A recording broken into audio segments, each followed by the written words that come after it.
दोस्तों, जब महाभारत युद्ध चल रहा था तो उस समय कुंती पुत्र कर्ण ने कृष्ण से पूछा कि हे प्रभु, मेरा जन्म होते ही मेरी माँ ने मुझे त्याग दिया। क्या अवैध संतान होना मेरा दोष था? द्रोणाचार्य ने मुझे सिखाया नहीं, क्योंकि मैं क्षत्रिय पुत्र नहीं था।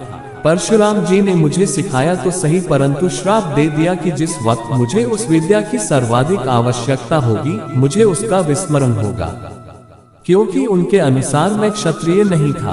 केवल संयोगवश एक गाय को मेरा बाण लगा और उसके स्वामी ने मुझे श्राप दिया, जबकि मेरा कोई दोष नहीं था। द्रौपदी स्वयंवर में मेरा अपमान किया गया।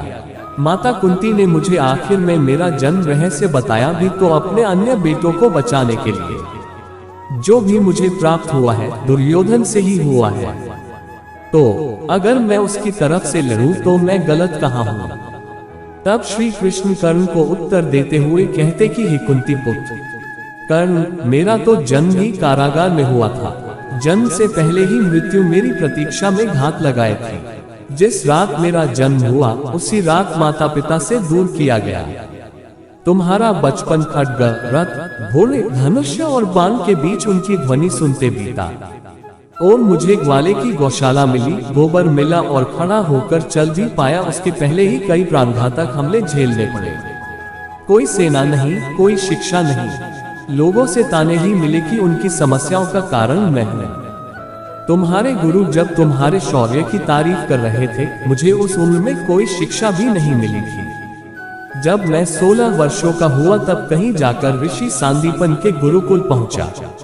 तुम अपनी पसंद की कन्या से विवाह कर सके। जिस कन्या से मैंने प्रेम किया वो मुझे नहीं मिली और उनसे विवाह करने पड़े जिन्हें मेरी चाहत थी या जिनको मैंने राक्षसों से बचाया था। मेरे पूरे समाज को यमुना के किनारे से हटाकर एक दूर समुद्र के किनारे बसाना पड़ा, उन्हें जरासंध से बचाने के लिए। रण से पलायन के कारण मुझे भीरू भी कहा गया।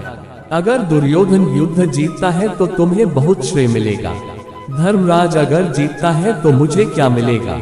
मुझे केवल युद्ध और युद्ध से निर्माण हुई समस्याओं के लिए दोष दिया जाएगा। एक बात का स्मरण रहे कर, हर किसी को जिंदगी चुनौतियां देती है। जिंदगी किसी के भी साथ न्याय नहीं करती। दुर्योधन ने अन्याय का सामना किया है तो युधिष्ठिर ने भी अन्याय भोगता है। लेकिन सत्य धर्म क्या है ये तुम जानते हो। कोई बात नहीं, अगर कितना ही अपमान हो, जो हमारा अधिकार है वो हमें ना मिल पाए। महत्व इस बात का है कि तुम उस समय उस संकट का सामना कैसे करते हो।